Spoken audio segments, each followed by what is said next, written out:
Estamos en una segunda emisión de Uruguay es Noticia junto a mi amigo y mi compañero Daniel Pisetano. Russo, buenas noches. De vuelta. ¿Cómo andamos? ¿Todo bien? Muy buenas noches. Tenemos un programa interesante, esperemos que le guste. Así que vamos arriba. Vamos arriba. Como bien decíamos, una semana que ha arrancado y que ha culminado con mucha intensidad y con mucha información. En el día de ayer, digo que es la primera, se hizo la 24ª, ¿no? 24ª Marcha del Silencio. No me tuve fe con el 20º. A mí me cuesta eso del 24-25, Marcha del Silencio, que fue multitudinaria en Uruguay. Sí, por suerte, a pesar de la lluvia, hubo una lluvia copiosa, hubo 10 cuadras, por lo menos, de personas que participaron en esta nueva Marcha del Silencio en busca de la memoria, verdad y justicia con respecto a todo lo ocurrido durante los años de la dictadura en Uruguay.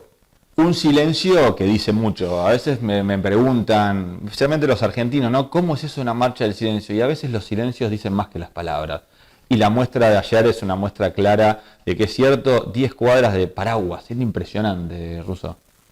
Pero más allá de esta edición, siempre es muy significativo y muy fuerte participar en esas marchas. Yo la vez que estuve allí tuve que viajar justo antes de la marcha y no pude estar propiamente en la marcha, estuve en el inicio de ella nada más. Pero realmente acá también la hacemos un acto que también es muy emotivo.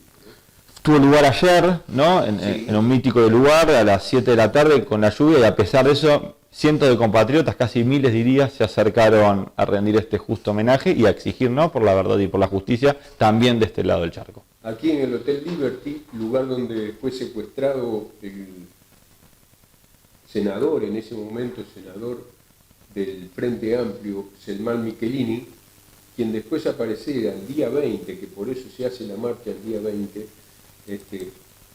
ese día aparecieron cinco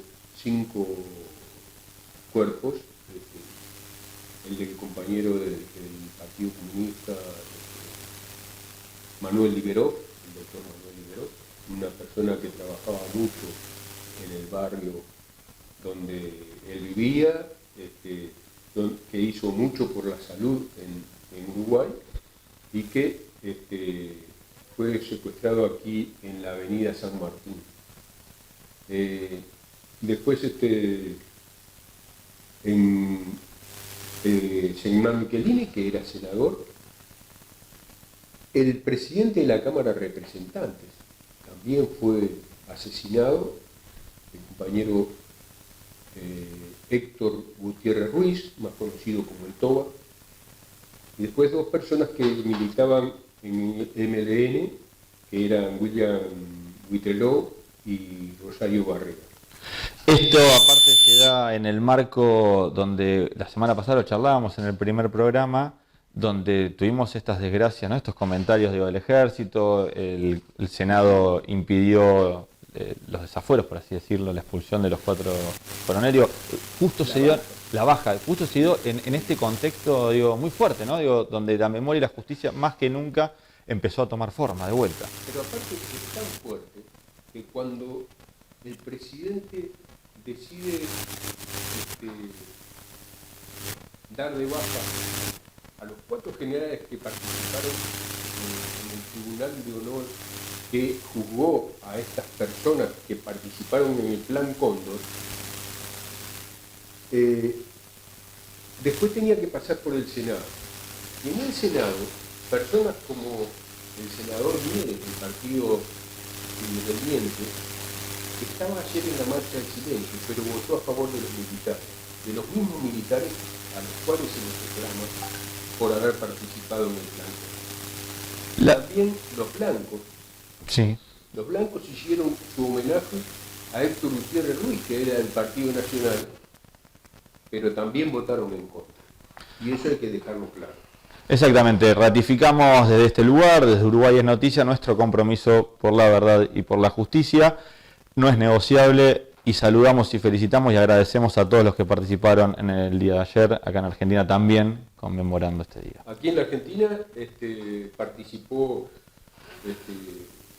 el embajador, la cónsul general, el nieto de Selmar Michelini estuvo presente, y estuvo también Nora Cortiño, la abuela, la madre de Plaza de Mayo. Línea fundadora. Bueno, tenemos, además del programa, vamos a tener la suerte de entrevistar a un gran artista plástico. Hoy tenemos un amigazo, a Roberto Sabán, un artista plástico de renombre internacional.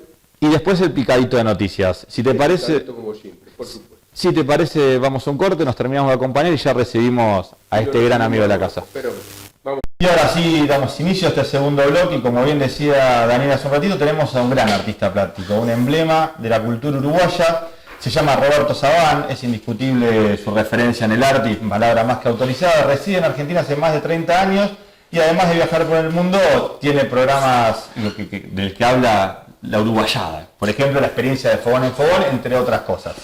Sí, pero su fuerte ahora está muy dedicado a la parte periodística, pero el fuerte seguirá siendo siempre ser artista plástico. Y así es conocido en distintos países del mundo. Es un gusto presentarte, Roberto. Bueno, muchísimas gracias por venir. La primera pregunta que es un poco también esto que nos obliga acá en el canal, que es esto de cómo es vivir del otro lado de la orilla también. ¿Cómo es este proceso que ya lleva más de 30 años, ¿no? Viviendo acá en Argentina? Yo soy un privilegiado, porque vivo mitad del mes en Buenos Aires y la mitad del mes en Montevideo. Con lo cual... ¡Qué envidia! Sí, con lo cual disfruto de la paz, del clima, de la rambla, de la bicicleta, del mar, de ver el horizonte, de ver las puestas de sol y de ver los amaneceres, y no puedo hacer lo mismo de este lado. Pero este lado también tiene sus grandes estímulos, que es la vida cultural, mi familia, así que, y mis compañeros. Con lo cual voy viviendo entre los dos, disfruto de mi vida. Creo que en los dos lados además ejerzo ambos roles o ambas pasiones. Ya en mi casa en Montevideo tengo mi pequeño estudio donde pinto, dibujo y donde edito cuando trabajo en periodismo, y lo mismo en Buenos Aires. O sea que, repito, en los dos áreas geográficas una actividad común. Bien, y estuviste allá en Uruguay presentando distintos trabajos tuyos y haciendo cosas interesantes. Por un lado, lo de deportados, que es algo que muy fuerte para verlo, pero para vos ha de ser más que fuerte, ¿no? Sí, cuando fallece mi papá, yo soy de origen judío. Mi padre y mi madre venían, mi papá de Turquía, mi mamá de Alemania, y ambos venían escapando de la guerra, perdiendo en el camino familia, bienes, y uno de los elementos más claves de este drama de la Segunda Guerra Mundial y del asesinato en masa de judíos y de tantas otras poblaciones, como los gitanos, uno de los dramas que en lo particular a mí me afectaba eran unas cartas que yo heredé de mi papá, unas cartas de mi abuelo, que no conocí, un hombre que vivía en Marsella y que fue deportado, fue llevado a los campos de concentración y murió, y 20 años después supimos que no era un desaparecido porque aparecieron los documentos de los nazis, el vagón donde iba, con quiénes estaban en el vagón, qué fechas los deportaron, qué plata tenía en el bolsillo, porque le hicieron un recibo en el campo de concentración con esa plata. Y antes de él ser deportado, le escribía a mi papá en una lengua, que es el español, pero la letra es una letra que se llama rayido, solitreo, y que hoy está perdida, es oculta. Nadie sabe ya leer porque murieron todos los que esa letra podían leer. Y esas cartas fueron como el estímulo, ese diálogo con ese abuelo. Entonces yo quise dialogar con mi abuelo a través de esos documentos, a través de esas cartas, de las pocas fotos que quedaban. Y a partir de allí empecé a hacer un diálogo a partir de los documentos de ese desaparecido, de esa cantidad de gente que murió ejecutada por pensar distinto, por ser de distinto origen. Y eso lo conformé en una exposición, en un formato que son cajitas de doble faz, donde de un lado está la historia en documentos, fotos y cartas de mi línea paterna, los Sabán, y del otro lado también las cartas de mis abuelos alemanes, fotos de ellos, cartas de deportación, documentos, pasaportes donde está el sello de los nazis, donde los expulsan.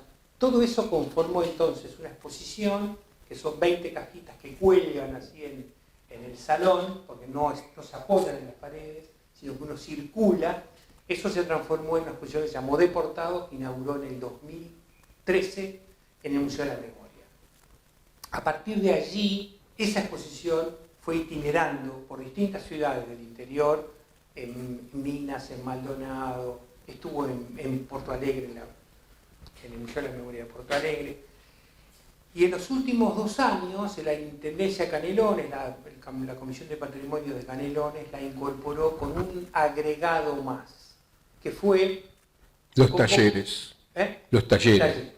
Convocó a los liceos con la consigna de que los liceales trajeran de sus padres fotos, cartas, todo lo que pudiera que ver con esa historia de cada niño, de cada adolescente, y eso se transformó en un taller en que yo les expliqué o traté de estimular que ellos también pudieran armar sus cajitas.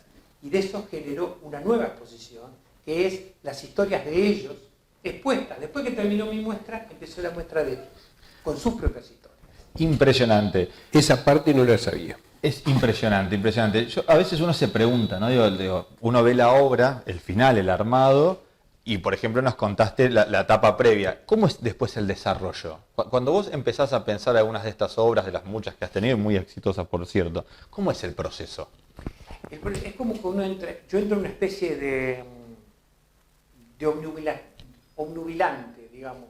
Empiezo, con respecto a la parte de los deportados, lleno mi mesa de trabajo con pedazos de libros, con fotocopias de documentos, y empiezo a cortar, y me pasan las horas, y pego, y superpongo, y recorto figuritas, y se va como conformando la historia, la obra se va armando sola, es decir, es como que un personaje, un texto llama al otro, un recorte llama al otro, y entonces es como la obra misma se va desarrollando, y eso lo ves en los chiquilines.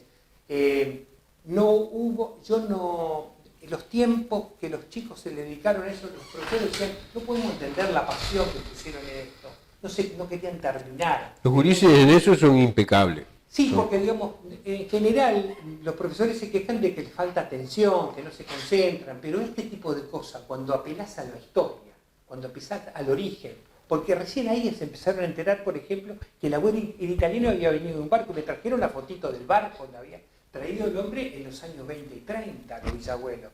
Claro. Y entonces de repente encontrás historias como que una chica me trajo distintas botellas de Pilsen y de vodka y de vino. Digo, ¿y esto cómo funciona esto en tu historia? Y mi familia es toda alcohólica. Claro. Entonces empezás a ver la historia en sus legajos, ¿viste? Cómo se van conformando. Y bueno, y es un tema de muchas veces. Ahora vamos a hacer la próxima, el mes que viene, en Santa Lucía. Hicimos una en Canelones, ciudad capital, hicimos en el Sauce y ahora va a Santa Lucía. Pero tenés otra muestra itinerante por Rocha. En Rocha. La muestra que está esa habla de tango, ¿no? Eso es tango, es otro mundo, es la alegría, es la pasión, es la música, es el instrumento musical, es la seducción de la pareja de tango. Son feos, son gordos, no son los lindos de los espectáculos tangueros. Yo pinto pueblo, Esta es una exposición que se llama Tangueros Orientales, que es una exposición que estuvo itinerando desde el 2016, estuvo en Japón primero, en Tokio, después estuvo en Seúl, estuvo en Pekín y estuvo en la Universidad de Kassel en Alemania y ahora vino al Uruguay. Es una exposición que yo hice a los primeros en Oriente, la hicimos con dos otros uruguayos, son dos fotógrafos uruguayos, Carlos Machado, y que trabajan en fotografía en tango. Eso hicimos la gira en Oriente. Después la parte mía solo de pintura giró por Europa, por Alemania, y ahora llegó al Uruguay y está ahora haciendo una gira en Rocha. Empezó en marzo, abril en La Paloma, en el Centro Cultural de La Paloma. Ahora está en Lascano y para la fecha del cumpleaños de Gardel va a estar en Rocha Capital, en el Teatro 25 de Mayo. Yo a veces uno siempre se pregunta, ¿no? Uno tiene ganas a veces de hacer arte y me pongo a dibujar y veo que no puedo ni siquiera trazar una línea con una regla. ¿Todos podemos hacer arte o no? Claro, mientras vos estás haciendo cosas por ahí, haces dibujitos, ¿verdad? Sí. ¿No haces dibujitos? Sí, claramente. Esa espontaneidad del trazo es lo que es la base de que todos tenemos un artista adentro, que fue reprimido, que fue de alguna manera aplastado por la escuela después. Porque uno viene con toda esa ansia de dibujar. Los niños, ¿qué es lo que los apasiona? El color, el dibujo, el enchastre, la mancha. Dibujar las paredes. También, sí, pero te pegan en la mano. Claro. Bueno, o sea, que todos tenemos eso en el fondo. Te educan. Vos fíjate que esto que decimos, yo acabo de presentar, de ilustrarle el libro de poemas, pues yo ilustro también libros de poemas. Ismael Smith es un poeta uruguayo que acaba de publicar un libro en Montevideo y que yo se lo ilustré. Ah, no sabía eso. Y la ilustración de ese libro de poemas está basado en un collage de sus propios dibujos espontáneos y de sus anotaciones en viejas agendas de los años 90. Yo le pedí todo lo que hiciste que no tenga que ver con la máquina. Tráeme todos aquellos papeles que están donde hiciste los borradores, donde está roto, donde está manchado, donde hace dibujos. Y eso conformó la ilustración de su libro de poemas. Yo a veces me quedaba con esto, ¿no? Digo, qué importante, uno dice, pero es un dibujito el que pinta, y hasta que apareció el alfabeto y el habla, la historia del mundo la conocemos a través de dibujos. Es una cuestión central en la historia de la humanidad, ¿no? Es más viejo el dibujo que la escritura, obviamente. Pero a veces no entramos en razón con eso y no le damos la importancia que debería tener. Fíjate que acá en la Argentina está la famosa Cueva de las Manos, tienen 9.000 años, Claro. esas manos. Y aparte hay dibujos de guanacos, de cebra, de distintas, de cebra en otro lado, ¿no? Y hay un dato muy interesante. Recientes investigaciones en la zona de Salto se han encontrado petroglifos que datan En Uruguay, de sí. 4.000 años de antigüedad. Sí, sí. Con lo cual nos lleva a la historia el origen de la historia del Uruguay mucho más atrás de los charrúas. Claro. Y donde allí hay petroglifos, donde hay símbolos, escaleritas, redondelitos, signos de B, pegados, cincelados en la piedra.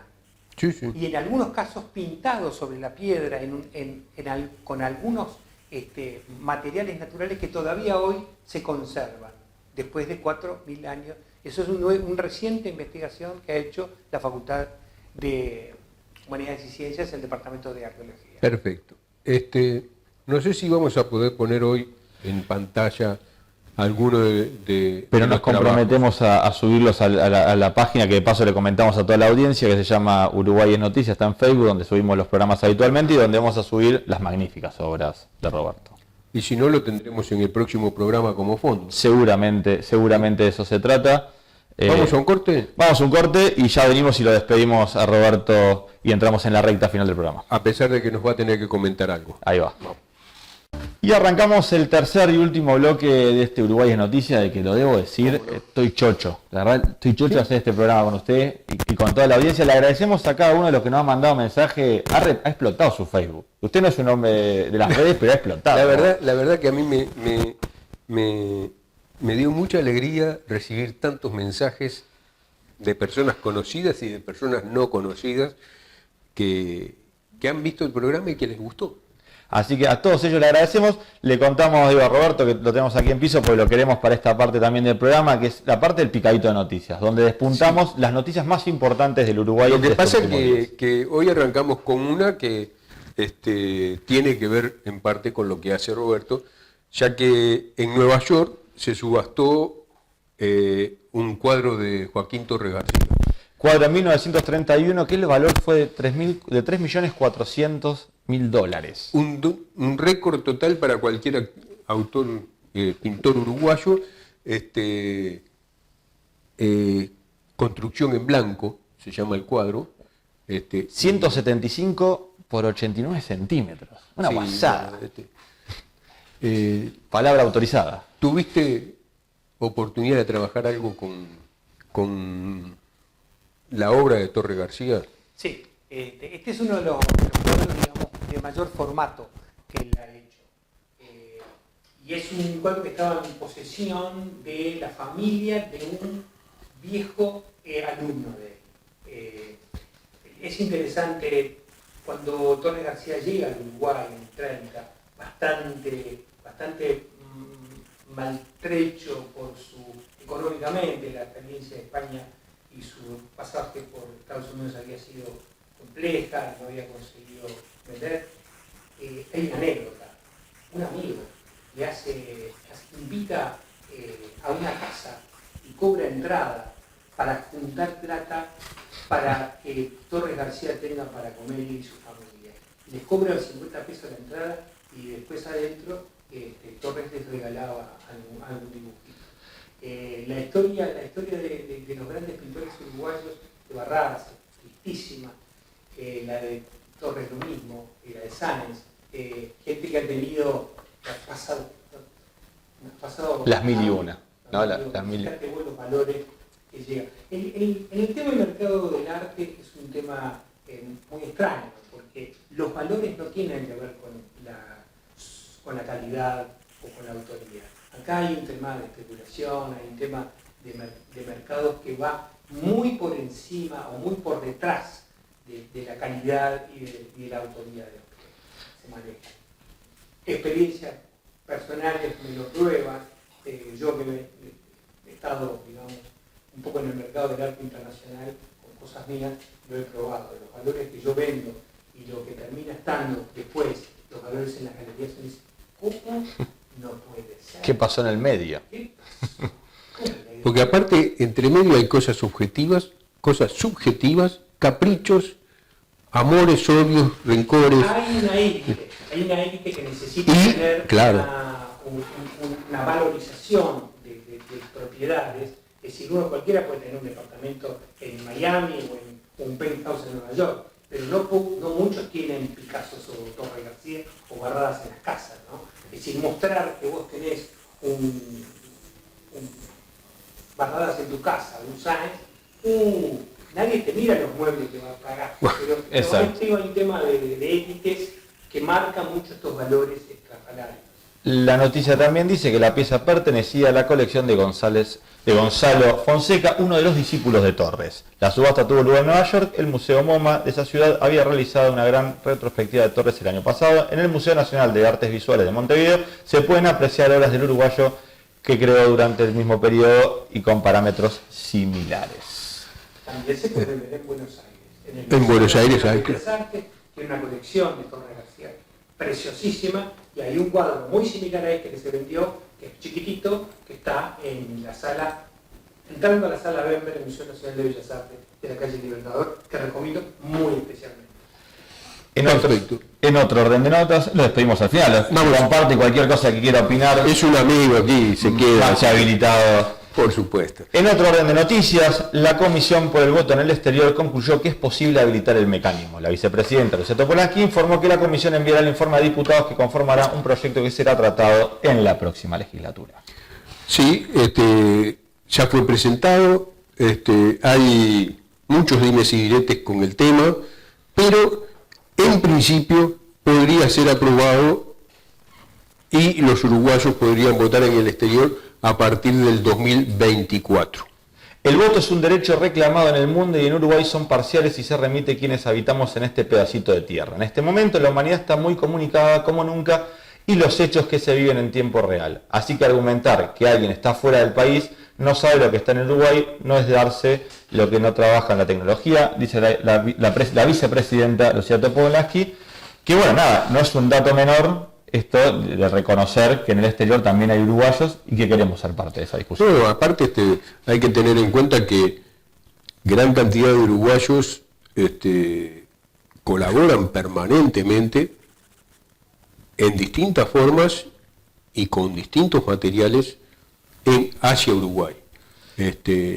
Y bueno, muchos somos los que trabajamos por Uruguay. Y no hay por qué excluirnos. Los disertantes concluyeron que no se puede prescindir de la participación de los uruguayos que viven en el exterior, que según se estima el Ministerio de Relaciones Exteriores son 520.000. 520.000 es lo estimado en la actualidad. En su momento se pensaba que superaban los 600.000. Número importante. Sí, por supuesto, más teniendo en cuenta en un país de 3.400.000 habitantes actualmente, es una proporción significativa. En otro orden de noticias, la estación fluvial en Bellavista finalizará en el mes de julio. El coordinador del programa de desarrollo de corredores turísticos del Ministerio del Área y del Banco Internacional de Desarrollo, Cristian Poz, adelantó que las obras de construcción de la estación fluvial de Bella Unión serán entregadas por la constructora en julio y agosto. La iniciativa contribuirá a potenciar la oferta náutica en el corredor de los pájaros pintados en el litoral oeste del Uruguay. Hay que recordar que Bellavista, en el extremo norte del Uruguay, sobre el río Uruguay, está en un lugar, en una triple frontera, donde se unen Brasil, Argentina y Uruguay. Así que hay una gran actividad allí, y tener un puerto fluvial adecuado es más que importante. El proyecto además dará una inversión de 13 millones de pesos y será cofinanciado por el Ministerio de Turismo y Transporte de Obras Públicas con el apoyo internacional de Artigas y el municipio de Bellavista. El principal atractivo de Bella Unión hoy es el turismo, Bella Unión. Hoy es el turismo de compras, aunque la ciudad también está interrelacionada con las termas de Arepay en Salto. Sí, y se está pensando inclusive en hacer un puente entre Bella Unión y Monte Casero. Qué importante. Del lado de Corrientes, en la provincia de Corrientes. Seguimos con este picadito de noticias. Yo igual antes que nada quiero aclarar, no sé si vamos a charlar el último punto. La de Peñarol que salió campeón, ¿cómo no lo vas a decir? Vamos a esperar, tenemos primero... Le ganó a Fénix y salió campeón, faltan 2 fechas y ya somos campeones. ¿Qué vas a hacer? Te la tenés que decir. Desaparecerán los tribunales de honor de las Fuerzas Armadas. El Frente Amplio llegó en la tarde del martes 14 a un acuerdo político por el cual se eliminarán las instituciones del Tribunal de Honor en la futura ley orgánica de las Fuerzas Armadas. Todo lo que sea un delito se tratará exclusivamente en la órbita del Poder Judicial y ya no existirá más este organismo. Es una de las propuestas que hay que ver. Mañana, 22 de mayo, a partir de las 9 de la mañana, comienza la sesión en el Parlamento para tratar la nueva ley militar. Y allí se decidirán estas cosas. Según publica el artículo Brecha, los diputados consultados que integran la Comisión de Defensa creen que están los 50 votos del oficialismo asegurados en la Cámara Baja, sin descartar apoyos de Unidad Popular e incluso del Partido Independiente. ¿Por qué no? Porque no, Mieres estaba en la marcha del silencio. La verdad que es una oportunidad para Después que levantó la mano. poder reencauzar esto. Y la última noticia, que yo no sé si la leí, pero bueno, la vamos a leer porque es nuestra obligación periodística. Dice que Peñarol le ganó a Fénix y es el campeón del torneo de Apertura 2019. Lo felicito, mi estimado. Muchas gracias. Ha salido campeón justamente. Una vez más. Bueno. El equipo de Diego López, que tuvo un excelente comienzo de año, llevando en paralelo la Copa Libertadores y la punta del torneo local, fue superior a su rival y pudo terminar con un marcador más abultado. Para Peñarol el título le permite quitar el mal sabor de su boca, de su hinchada por la eliminación ante Flamengo, también digamos esa parte, y que van afuera de la Copa Libertadores, y un anónimo empate en el primer clásico ante Nacional en su propio estadio, colgado del travesaño, una cosa terrible. El aurinegro se posiciona además en pos de su tercer campeonato uruguayo consecutivo, yo se lo pongo entre comillas, por más que acá los compañeros de Subrayado no sé por qué ha dado tanto vuelo, cumpliendo su objetivo al ganar la apertura de forma anticipada. Muy bien, así estamos entonces en condiciones de saludar a Roberto y dejar con el informe que has preparado con respecto a la Feria del Libro.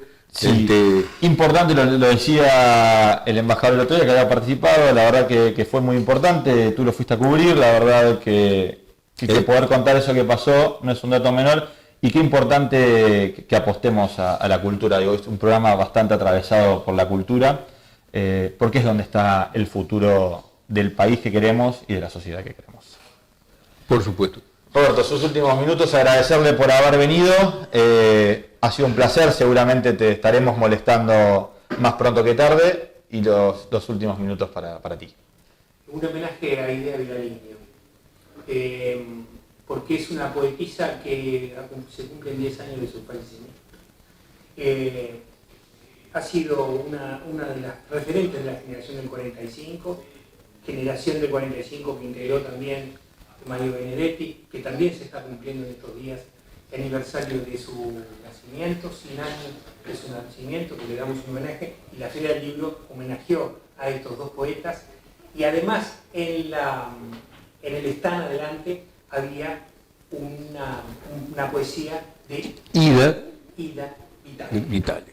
Con 90 años ha ganado el premio Cervantes, el mayor premio a la poesía en la lengua española, sí señor. Bueno, Dani, realmente, y estas cosas están tratadas en el informe de la Feria del Libro que preparaste. Eso te quería preguntar, no metemos el informe, estuviste ahí, participaste, ¿qué vibraste, qué pasó? Y ya nos vamos despidiendo sobre los últimos minutos. El día 7 de mayo, ahora, tuvimos la posibilidad de participar porque era el Día de Uruguay en la Feria del Libro. Allí estuvo el embajador, quien firmó el libro de oro de la feria, y estuvo Hortensia Campanile, que hizo un esbozo de lo que fue justamente la generación del 45. Así que fue un interesante homenaje a todo lo que es los narradores y poetas uruguayos. ¿Nos vamos despidiendo hasta la semana que viene? ¿Será nomás? ¿Cómo no? Roberto, muchísimas gracias. Tenés las puertas abiertas cuando quieras. Los esperamos en las redes sociales de Uruguay es Noticia, y será hasta la semana que viene con este humilde homenaje que le damos a nuestro querido país. Buenas noches. Buenas noches.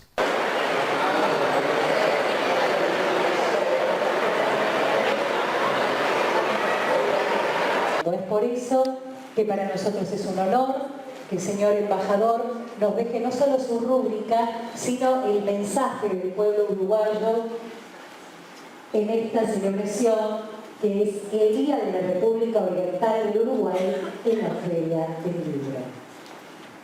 Muy buenas noches, estimadas amigos y amigos.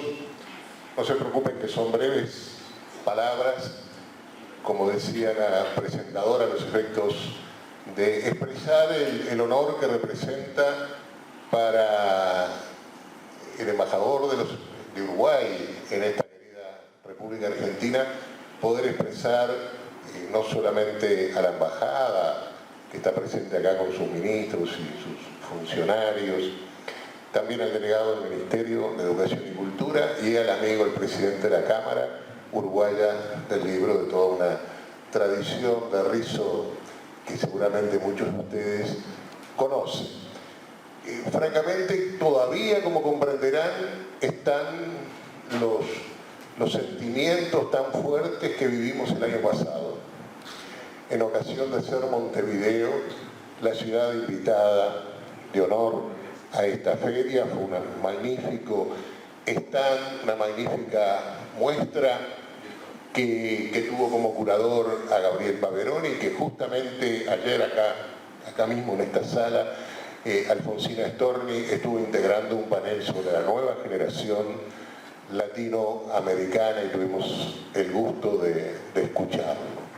Y aquello fue muy fuerte, ¿no? Muy fuerte realmente, y hasta el día de hoy es noticia y orgullo para todos. Pero como decía Unamuno, valen los números, pero también las letras, ¿no?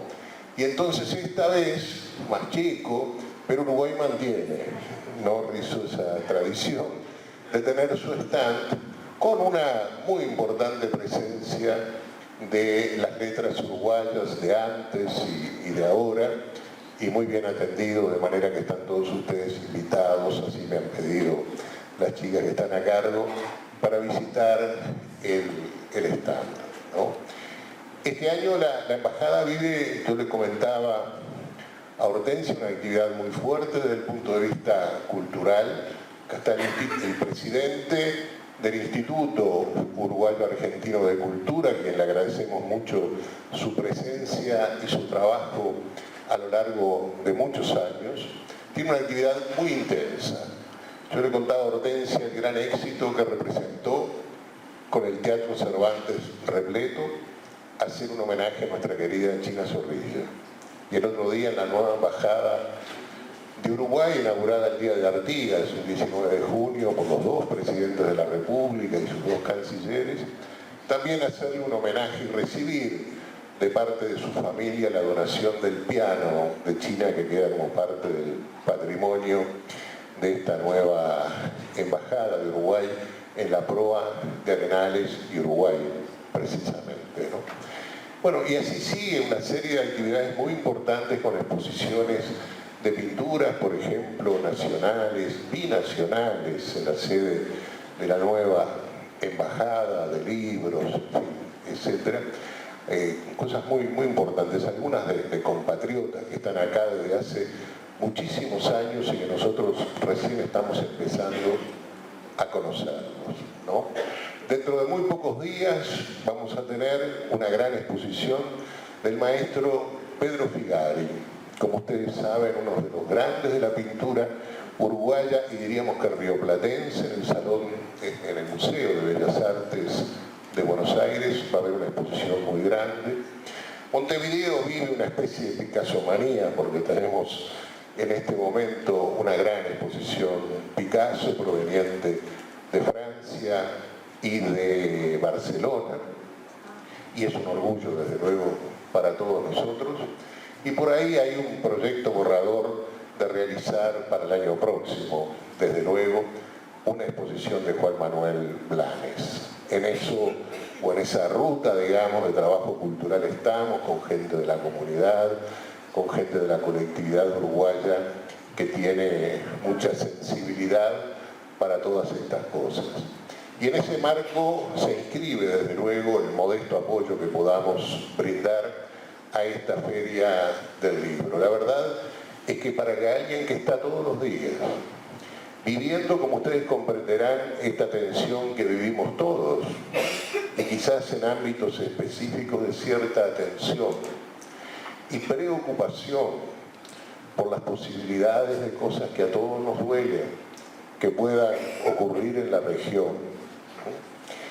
Bueno, caminar por la Feria del Libro es como caminar por un sendero de paz, ese bien tan, pero tan preciado. Es como un regazo, digamos así, de paz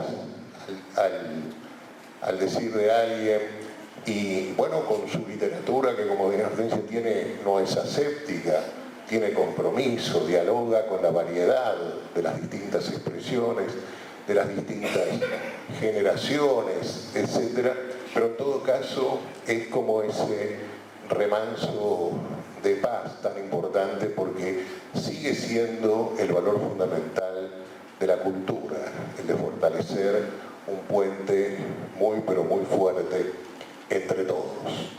Mis amigos de la embajada ya están cansados de escucharme Hortensia decir una breve referencia de Jean Monnet, uno de los padres de la Unión Europea, entonces de la Comunidad del Acero y del Carbón, tantos años atrás, gente que había estado, megaproyectos industriales importantísimos. Encontré un reportaje de él poco antes de fallecer, donde expresaba que si pudiera volver a comenzar, comenzaría por la cultura. Muy fuerte, ¿no? Muy fuerte, pero cito a uno de los padres, junto a De Gasperi, a Adenauer, a Schubert, de la construcción de la Unión Europea, para expresar el valor de la cultura. Y entonces, para terminar, tenemos a Malajunta. Malajunta es un formidable trío de tango, una expresión cultural. Nosotros, no sé si están presentes acá, sí, claro. Y está también Mauricio Rodríguez, autor de muchos libros y gestor cultural, y son un gran conjunto que tuvimos oportunidad de verlo en el Tortoni 2, y sabemos que ahora se está presentando el Tortoni 3, que es una expresión oriental en ese lugar icónico, digamos así, de Buenos Aires. Y por cierto, es un gran orgullo que tengamos entre nosotros a Hortensia Campanella. Hortensia creo que no necesita presentación, pero es escritora, es periodista, es crítica de literatura, es gestora cultural, es egresada del querido y viejo Instituto de Profesores Artigas, pero tiene sus licenciaturas nada más ni nada menos que en la Universidad Complutense de Madrid, doctorados en filologías de lengua española. En fin, su currículum es realmente impresionante y además es actualmente consejera del SODRE, que como ustedes saben es la máxima institución, el máximo organismo oficial y privado, ¿no? Es decir, es un organismo del Estado, pero el máximo en todo caso en la promoción de la cultura uruguaya. Hablábamos con ella hace un rato que tendremos nuevamente este año la SODRE, esta vez en este espectáculo que fue presentado también en Montevideo y un gran éxito, y estará la SODRE en el CCK, ¿no? Y seguramente será un punto muy fuerte. Y desde luego en este año, aunque seguramente Hortensia se referirá, bueno, tenemos ese gran orgullo del Premio Cervantes para Aida Vitale, ¿no? Hortensia se va a referir a la generación del 45, Dicandia decía, el escritor probablemente la más brillante de las generaciones, no solamente literarias, sino de distintos artes en el Uruguay. Y bueno, pasar por el stand de Uruguay y ver sobre un placar iluminado esa obra de Aida Vitale Fortuna, donde expresa su vida, su rebeldía, etcétera, frente a cosas que están como prefiguradas, y que termina diciendo, bueno, es eso, ser humano y mujer, ni más ni menos.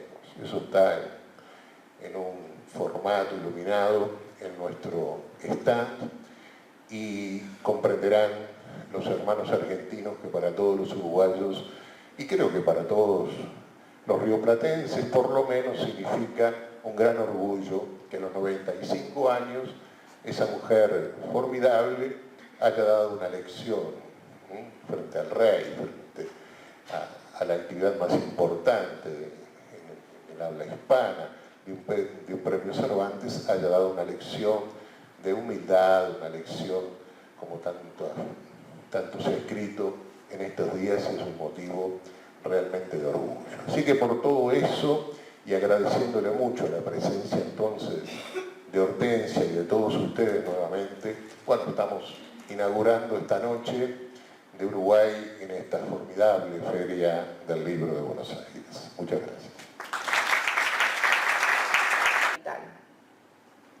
Para todos los que conocen Montevideo, les resultará fácil imaginar lo que esto significaba. Por ejemplo, La actividad teatral, ya abundante y variada, se fortalecía con la presencia de españoles exiliados, significativamente Margarita Xirgu, que impulsó la formación en arte dramático y que fue llamada a crear la Comedia Nacional. Afortunadamente para Uruguay, la Xirgu había sido alejada de Buenos Aires por razones políticas y trabajó y vivió en la otra orilla hasta su muerte en el 69. Lo mismo podríamos ocurrir del auge de las artes plásticas con el regreso de Joaquín Torres García después de su larga estadía europea y la creación de su taller que tuvo tantas derivaciones. Abundaban las tertulias, surgieron gran cantidad de revistas, etc. Solo faltaban las editoriales, seguramente por tener un foco muy potente aquí en Buenos Aires y porque la creación literaria crecía lentamente todavía. Poco antes había ocurrido un hecho crucial para la creación y expresión del pensamiento social, económico y por supuesto cultural. Y fue la fundación, el 23 de junio del 39, del semanario Marcha. Dirigido por el doctor Carlos Quijano, aspiraba, según confesión propia, a concentrar toda la semana en un día, en secciones de política, economía, internacionales y, por supuesto, cultura, especialmente literatura. Con sus 1676 números, atraviesa casi el siglo, consiguiendo ser una referencia insoslayable incluso fuera de fronteras, hasta que es clausurada en 1974 por la dictadura y su director y colaboradores marchan hacia el exilio y la cárcel.